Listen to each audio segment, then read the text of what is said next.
Okay, this video is about a matrix or a matrices if you want to say it in plural. So the very first thing that I want to get straight out of the way regarding matrices is a matrix is not a number.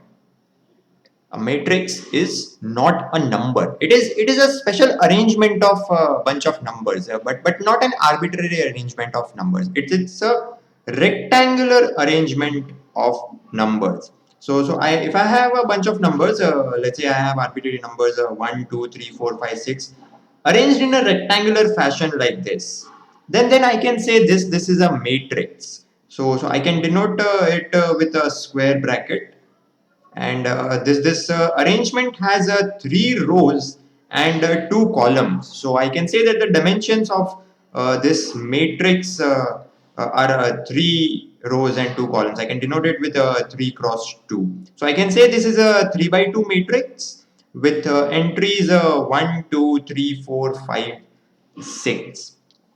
Also, I can denote a matrix with round brackets or parentheses, if you may. So this is a matrix. Yes, this is a rectangular arrangement of numbers, and yeah, you can have any kind of numbers. You can have a 10. You can have a negative number. You can have pi rational numbers. The entries must be numbers. You can have 0.2, 1.9. You can have any large numbers, 10 raised to 10. You can even have a 0. You can have 3 into root 6. So this is a rectangular arrangement of numbers with two rows and four columns. So I can say this is a 2 by 4 matrix. And yeah, this is how I denote the number of rows and columns. It's a 2 by 4 matrix.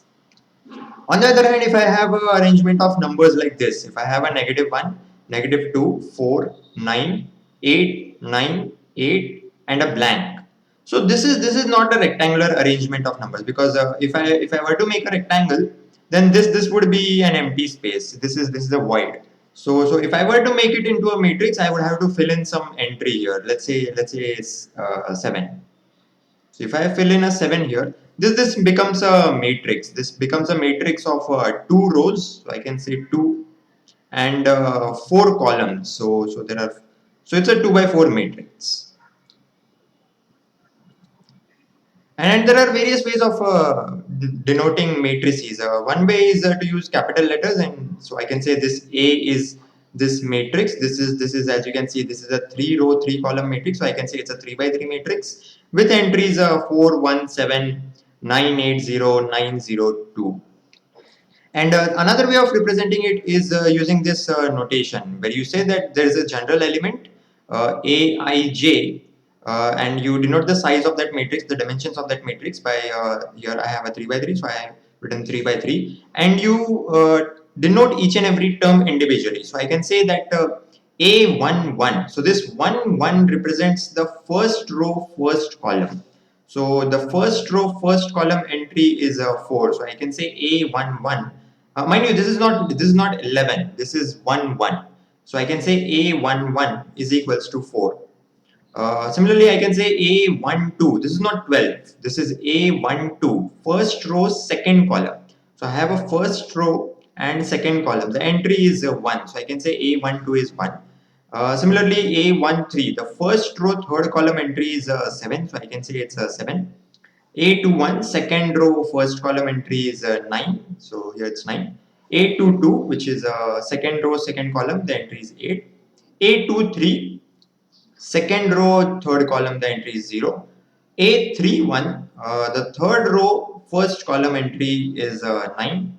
A32, the third column, the third row, sorry, and the second column entry is 0. And A33, the final entry, the third row, third column entry is 2. So either I can denote it in a rectangular fashion, or I can say that A is equals to this, where the individual entries are these. So now there are some special kinds of matrices or some special definitions which are good to know. The first very simple definition is that of a row matrix. So if you have a matrix consisting of just one row, it's called a row matrix. So it can have any number of columns. So if I have a matrix X, let's say, which has just one row and it has entries 8, 0, 5, 0, 0, 3. So it has 6 columns. So I can say this is a 1 by 1 into 6, 1 by 6 matrix. So it has just one row and therefore I can say it's a row matrix. That's the only criteria for being a row matrix. Also, you can have parallelly a column matrix, and it's easy to guess. It's just a matrix which has one column. It can have any number of rows, but it needs to have just one column. So I have here a matrix Y where it has a one column. The entries are again 8 0 5 0 0 3. So I can say it's a 6 by 1 matrix, 6 rows, one column. But it is kind of wrong to say that the two matrices are the same. I cannot say x is equals to y, although the entries are same. The 8 0 5 0 0 3, the entries are same, but since this is a 1 by 6 matrix and this is a 6 by 1 matrix, I cannot say the matrices x and y are same. So we will talk about equality of matrices in future videos, but right now this is wrong to say that the two matrices are similar. Okay. The next kind of special matrix is a zero matrix or a null matrix. It's a matrix, so usually denoted by a capital O, in which all the entries I've denoted it in this kind of notation. Aij for all rows and columns, Aij is equals to 0, where this the first index runs from 1 to the number of rows, and the second index j runs from 1 to the number of columns. So all entries are 0. So if I were to make an example of this, let's say I have a 2 by 3 matrix. So I have 2 rows and 3 columns. So this is a 0 matrix of dimensions 2 by 3, 2 into 3. 2 by 3 0 matrix. So you can have any number, any kind of dimensions, but all entries should be 0. Then it's called zero matrix or null matrix, usually denoted by a capital O. So I can say a capital O. Yes. Another notation here is that I can just represent it with let's say a capital O and with a 2 by 3 written here. So this by itself denotes it's a 2 by 3 0 matrix. I do not need to fill in each and every entry as 0. This is shorthand notation. The other kinds of special matrices are one of these. A square matrix. You can say that a matrix is a square if the number of rows and columns in that matrix are same. So if I have r number of rows and the same number of columns, then it's a square matrix. I can have any entries within that matrix. It doesn't matter, but the number of rows and columns should be same. So if I have a matrix looking like this, matrix 0 1 2 3 9 0 negative 7 5 pi. So this is a 3 by 3 matrix. The number of rows is equals to the number of columns. So this qualifies to be a square matrix. Very evident definition. The next kind of special matrices are a diagonal matrix, and these are square matrices but with some extra property. So the set of all diagonal matrices form a subset of the set of all square matrices. So I can denote it with a subset notation. Just a refresher. The special thing about diagonal matrices is that it is matrix of this form. Again, a general notation Aij. Since it's a square matrix, I have the number of rows and columns to be the same. So R cross R. But the entries Aij are equal to 0 if I is not equal to j. So when I say I is not equal to j, the row number is not equal to the column number. So whenever I am at an entry where the row number differs from the column number, that entry should be 0. So if I were to make a 3 by 3 diagonal matrix, so let's say I have a 3 by 3 diagonal matrix. This first entry has the row number equal to the column number. Both are 1. So I can have any number, any entry there. So let's say I have a number of 3 there. But the moment I go here, the row number is 1, but the column number is 2. So I have different I and j. So in that case, I need to put a 0. So this should be 0. Again here, the row is 1, but the column is 3. So that should be 0. Same here, the row is 2, but the column is 1. So this should be 0. Now here I can put anything because the row number is 2 and the column number is also 2. So I can put anything. I can even put a 0. It doesn't matter. But let's say I put a 1 here. So this is okay. Next, again here, the row is second, but the column is third. So I need to put a 0 here. Similarly here, the row is third row, but the column is the first row. So I need to put a 0. And again here, the row is the third row, but the column is second. So this should be a 0. And here I can put anything because it's the third row and the third column. So let's for fun, I can even put a 0. This qualifies to be a diagonal matrix, and a clear-cut way of seeing whether a square matrix is a diagonal matrix is just to ignore the diagonal. So if you look at the square, you can say that this is the diagonal. So these entries form the diagonal entries, and the other entries are non-diagonal entries. So the criteria to be checked is that if you neglect the diagonal, then all entries should be 0. So if you neglect these three entries, then all of these entries and all of these entries should be 0. If that's the case, then your square matrix is qualified to be called a diagonal matrix. Very, very simple definition. The other special matrix is a scalar matrix, and this is a particular type of diagonal matrix. So we already have the non-diagonal elements being 0. So if I were to make a 3 by 3 matrix, since it's a diagonal matrix, I'll have the non-diagonal element 0. So let's say I have a 0 here. But now there is special condition on the diagonal entries. So the general notation is the Aij is equals to a k constant if I is equals to j. I is equals to j just means that you have the diagonal entries. The row number is equal to the column number.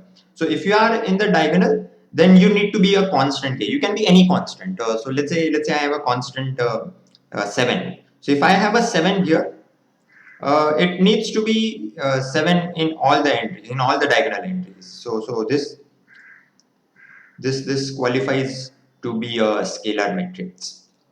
So a convenient way of checking is first it needs to be a diagonal matrix. So all non-diagonal entries should be 0. And the other criteria, the other thing that we checked is the diagonal entries need to be all same.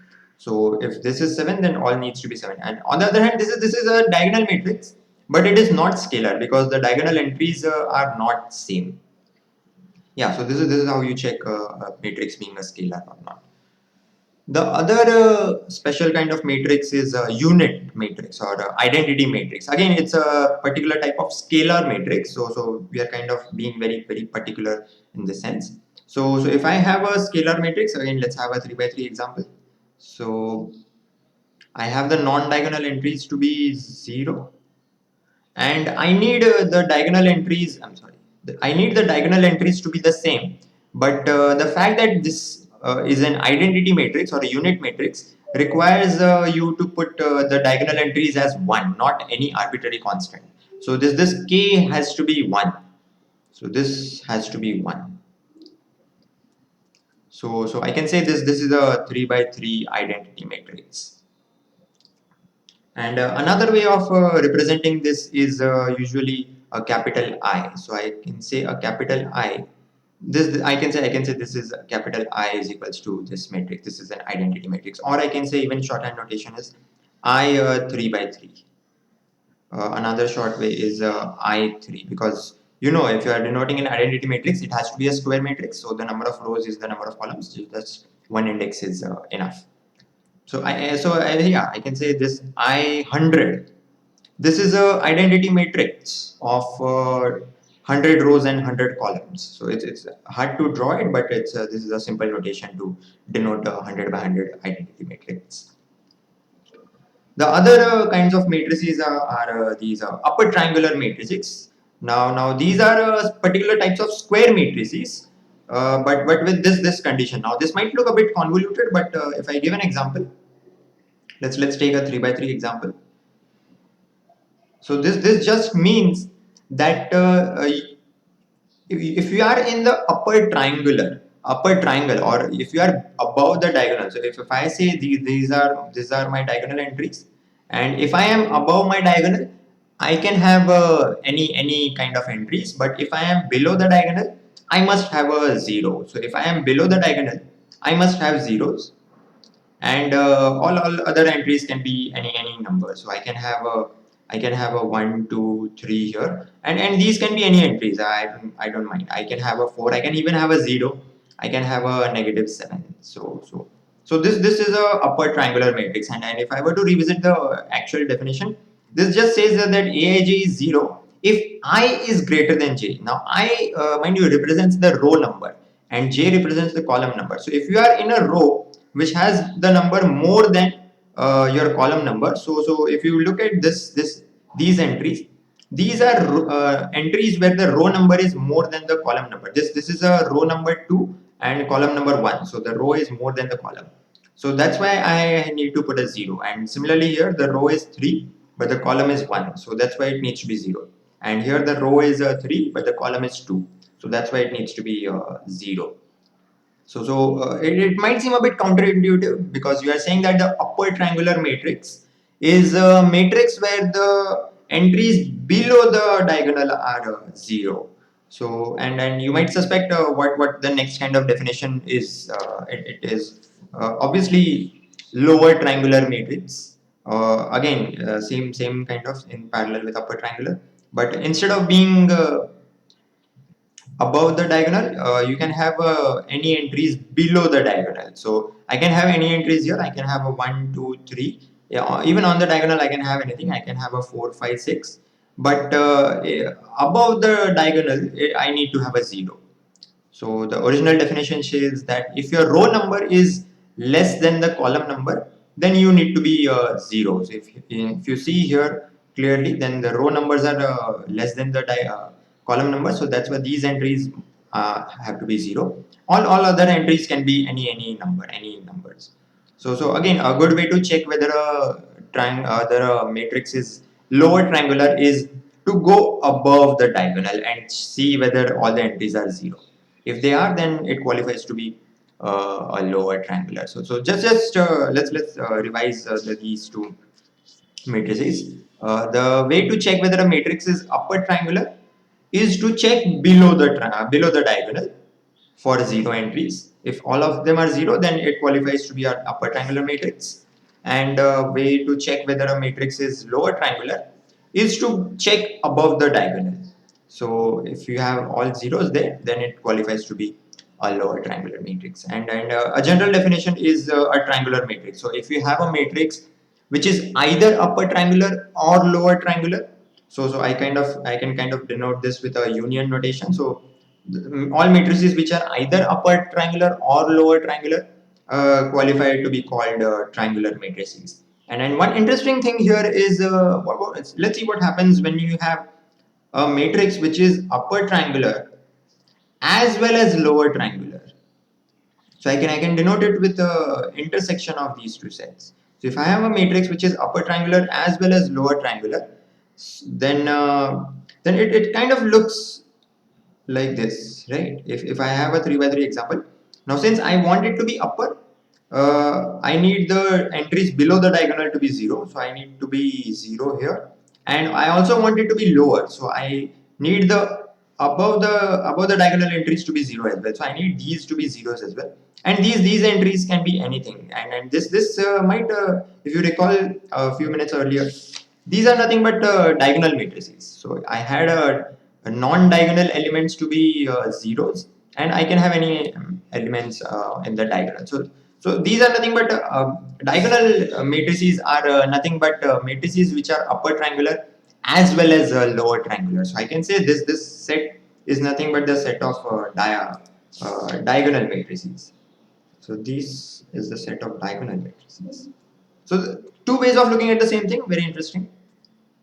Next definition is that of a determinant of a matrix, and very one thing straight out of the way is that this is a number. This is not a matrix. This determinant is a number, and it is a number. It is a value associated with just square matrices. So if you have a square matrix, you can talk about its determinant. Only then you can talk about its determinant. If you have a non-square matrix, then you cannot talk about its determinant. It does not have a determinant. So a good way of demonstrating this is with usually an example. So let's say I have a square matrix of 2 by 2. 2 by 2 square matrix, entries 1, 2, 3, 4. The determinant of A, you can denote it with this notation, det A. It is for a 2 by 2 matrix. What you do is you multiply these two entries. So you multiply 1 and 4. You multiply these two entries, 2 and 3, and then you subtract. So 1 into 4 is 4, and 2 into 3 is 6. So after subtraction, you get a negative 2. So the determinant of this matrix, the special value that is associated with this square matrix is negative 2. So this is how you calculate the determinant of a 2 by 2 matrix. For a 3 by 3 matrix, we'll generalize it. So one traditional way of doing it is you going through the first row entry. So you start with the first entry in the first row, 9, and then you multiply it with the sub matrix which is formed by deleting this row and this column. So when I delete this, the corresponding row and column, what I'm left with is 5, 4, 2, 1. So if I were to find the determinant of that sub matrix, 5, 4, 2, 1. This is one way of representing determinant of 2 by 2 matrix. So this will be a number from our previous knowledge. This will be a number, so I can multiply it with 9. So let's first find out what this number is. This is from previous knowledge. We know that this determinant is 5 into 1, which is 5, minus 2 into 4, which is 8. So 5 minus 8 is negative 3. So negative 3 multiplied by 9 is negative 27, and you do this with all the first row entries. So I can say the second entry will be 8 into, now the sub matrix that I get when I delete this row, this column and this row is these entries 6, 4, 3, 1. So I can talk about its determinant. I can talk about 6, 4, 3, 1. And just as a revision, this determinant is 6 into 1 is 6, 4 into 3 is 12. So 6 minus 12 is negative 6, and a negative 6 multiplied by 8 is negative 48. And lastly, this 7. 7 multiplied by its submatrix. So if you delete this row and this column, what you are left with is 6, 5, 3, 2. So if I were to find the determinant of this matrix, 6, 5, 3, 2, I would get a 6 into 2, which is 12. 5 into 3 is 15. So 12 minus 15 is negative 3. Negative 3 7 times is negative 21. So now I need to be a bit careful. What you do is you take this entry, first entry as is, but then you take the negative of this entry. So if I were to put a negative sign out front, I would take the negative of this entry, and then take the third entry as is, and then then you add all the entries. So if I have a negative 27, I have a negative 27. Then I have to subtract this entry, or the other way of doing it is I have to add 48. So I can add 48, and then I can do a negative 21. So this final value comes out to be your determinant. So let's for the fun, let's find out this entry. So if you find out this is a negative 48 plus 48, this voila, this comes out to be 0. And yeah, this is possible. You can have matrix to be 0, and that's very much valid. But this is one way of finding the determinant of a 3 by 3 matrix. So you start with the first row, the first entry in the first row, multiply it with the determinant of the submatrix, and then do it with all the other entries. But just keeping the fact in mind that you take the first entry as is, you take the negative of the second entry and the third entry as is, and then you do the addition, and the final result is your determinant. And just to make the home stretch, I'll demonstrate the way of finding the determinant of a 4 by 4 matrix. I won't calculate it the whole way, but I'll show you one way of doing it. Again, the logic is same. You go through the first row. So I have a 1 here, and I multiply this with the determinant of the submatrix. So if I delete this column and this row, so I have this submatrix left, 6, 7, 8, 10, 11, 12, 14, 15, 16. So I can find its determinant. This will be 6, 7, 8, 10, 11, 12, 14, 15, 16. and then I can find for the other entry and I know from what I need to do is I need to take the negative of the other entry, right? So I can straight away put a negative sign out front, and then I have the other entry 2, and then I can worry about its submatrix. So I can say if I delete this column and this row, what I'm left with is 5, 7, 8, 9, 11, 12, 13, 15, 16. And this will give you a number. This will give you a number which is then multiplied by 2, and the next entry is 3. So you take the next entry as is. You take a positive version of that number,